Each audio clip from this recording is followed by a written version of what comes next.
This collection of unsettling experiences will lead you through various personal stories where individuals found themselves facing disturbing situations with strangers. From eerie encounters beneath the midnight sky to haunting moments in everyday public places, these tales reveal the frightening reality of unwanted attention. Join me as we explore these chilling moments that many would rather forget. While I was 16, I found myself caught in a dangerous situation, all sparked by an online acquaintance. It began with a friend introducing me to a guy she knew on the internet, supposedly a friend of her relative. Many of my friends were chatting with him too, and we even had a video call once. I had a computer in my room, so I spent a lot of time messaging him, more than my parents realized. As our conversations gradually grew more sexual, he convinced me that I shouldn't stay at home and that running away was the only option. He even persuaded me to break up with my boyfriend at the time. At 16, I was completely brainwashed by him. My friend who introduced me was planning to run away with me, and we planned to meet this guy in New York. We arranged for me to spend the night at my friend's house, ready to sneak out and catch a bus. That night, we snuck our belongings outside, telling our parents we were just going for a walk. We headed towards the bus station, intending to buy tickets all the way to New York. But after walking for a while, we realized we wouldn't catch the bus and decided to turn back. My friend then backed out, convinced me to still go alone, and in the morning I left a note from my parents. A taxi picked me up to take me to the bus station. The driver sensed something was wrong and casually asked me about my destination and who I planned to meet. Once at the station, while purchasing my ticket, my dad showed up like a man on a mission, driving so recklessly I thought he might flip the van. He had a gut feeling I was there, and he found me just in time. I broke down when I saw him. Afterwards, my parents questioned me and called the police. Months later, an FBI agent contacted us, saying they believed they had arrested the same man responsible for similar cases involving other girls. When shown his photo, I recognized him instantly. The FBI took my computer, but the only conversations left were those few messages since my friend had wiped it beforehand. Thankfully, the authorities didn't need me in court to convict him, as other victims have made it all the way. I remain forever grateful for that note I left and my dad's instinct that saved me before I boarded that bus. I later learned that the cab driver had waited outside, likely called the police, and was ready to intervene.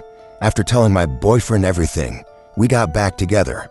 We are married now, with a little girl who will never have a computer in her room, at least not without knowing this story when she's old enough.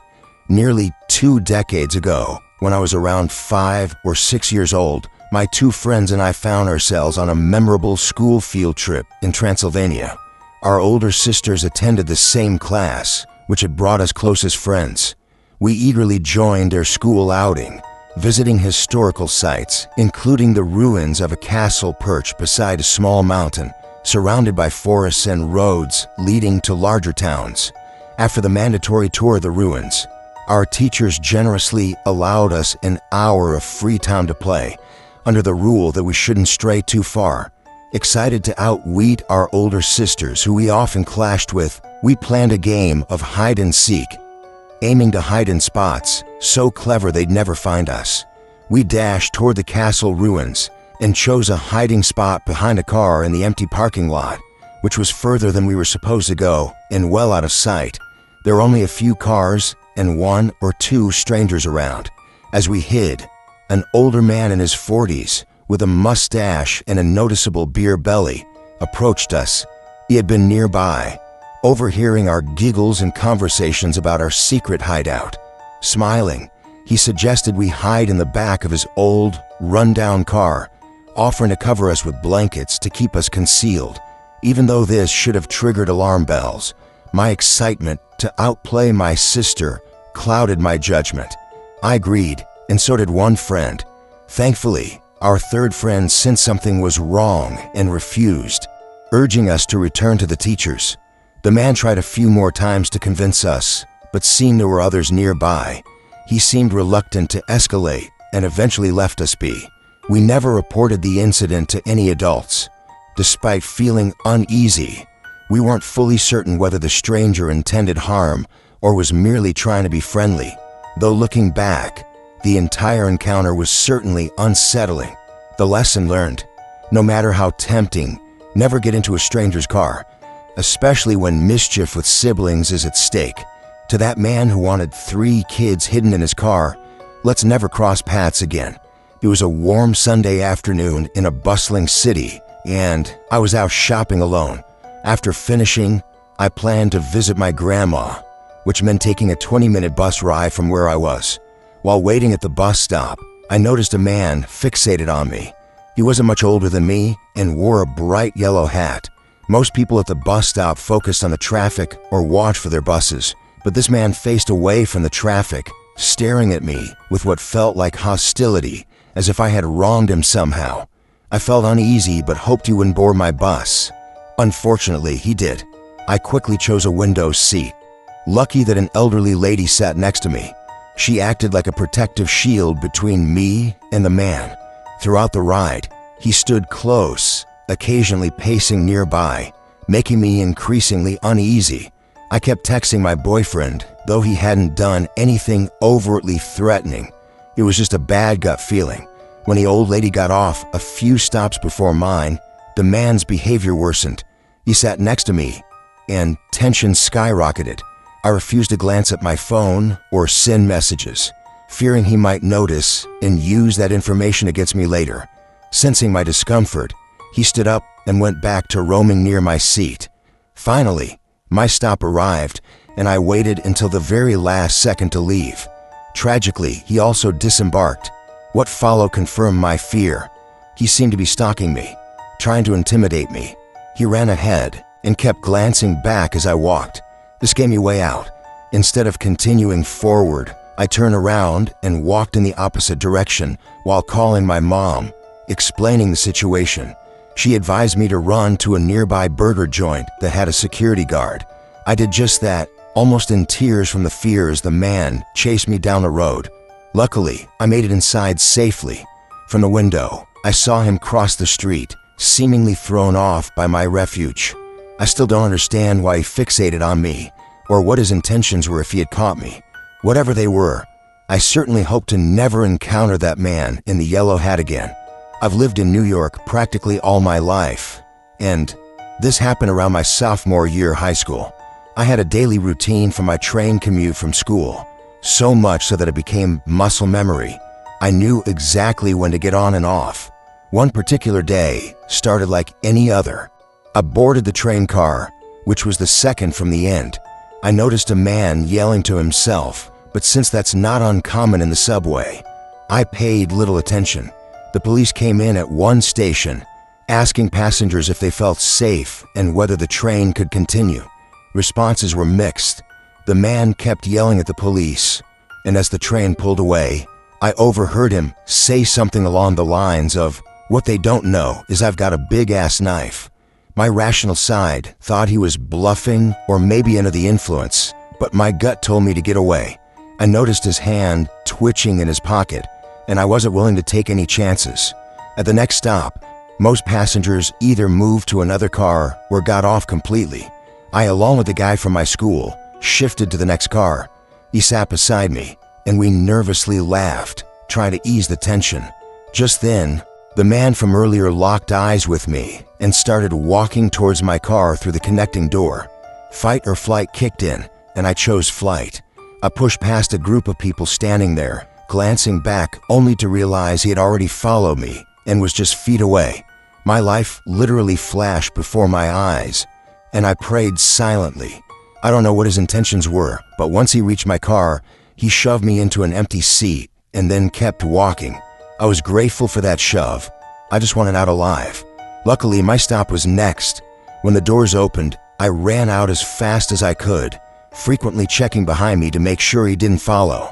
Immediately after getting off, I called my mom and broke down. Even though it was midday and many people were around, my intuition screamed danger. The chills I felt that day and the look in that man's eyes are unforgettable. To the man on the train, let's never meet again. When I was just shy of my teenage years, I had an unsettling experience during a family trip to a mall near the military base where my older sister was stationed. It had been years since we last saw her, and we were excited to spend a few days together, enjoying meals, exchanging Christmas presents, and exploring the nearby shops. However, on our last evening together, something strange happened that left us all uneasy. As we wandered through an upscale streetwear store, I noticed a man who seemed to be following us persistently, especially focused on my dad.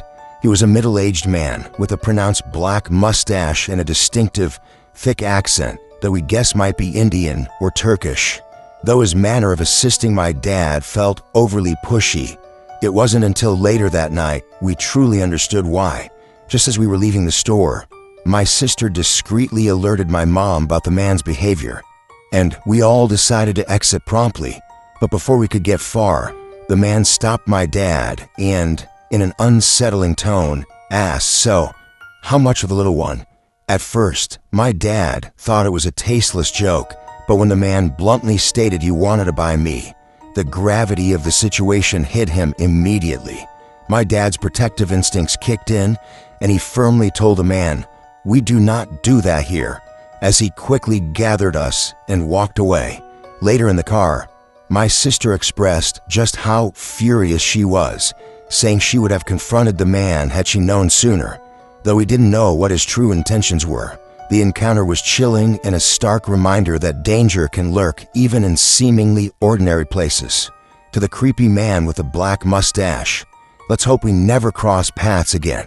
In the early hours of a quiet morning in Antioch, California, a chilling experience unfolded that I still vividly remember. It was around 2 a.m., and I was at a friend's house in a peaceful suburban area, enjoying a small gathering.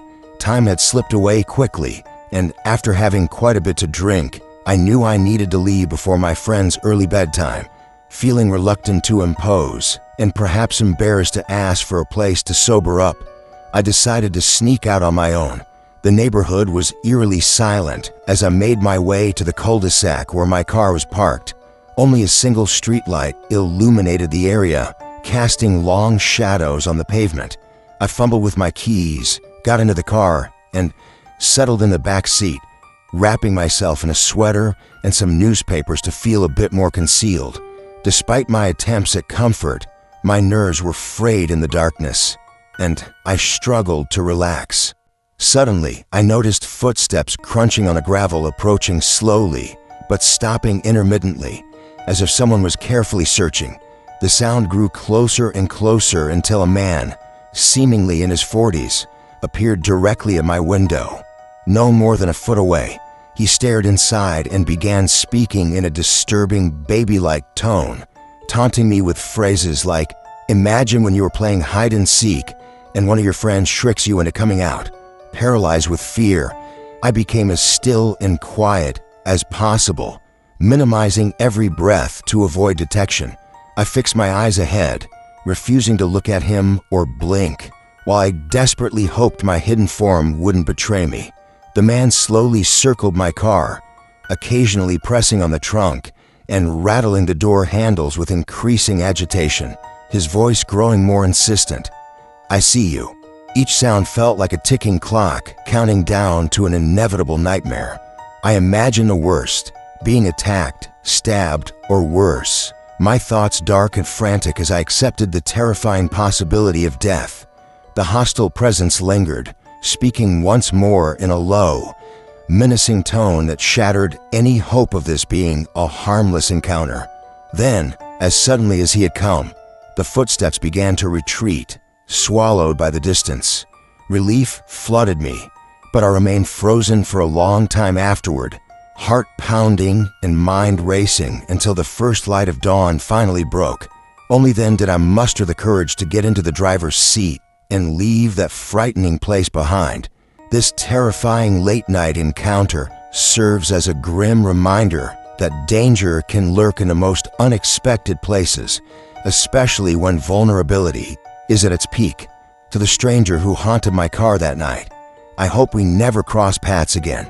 These chilling first-hand accounts reveal the unsettling reality that danger can take many forms in our daily environments, from shadowy figures stalking quiet streets, manipulative strangers exploiting trust online, to menacing encounters in public transportation and malls. Each story highlights the critical importance of vigilance and trusting one's instincts. They serve as powerful reminders to always stay aware, prioritize our safety, and act decisively when sensing threat.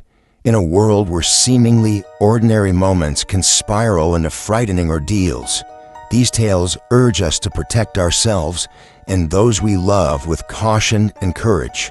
If these chilling encounters have resonated with you, please subscribe, like, comment, and share to help raise awareness and keep others safe. Your support can make a difference in spreading these important cautionary tales.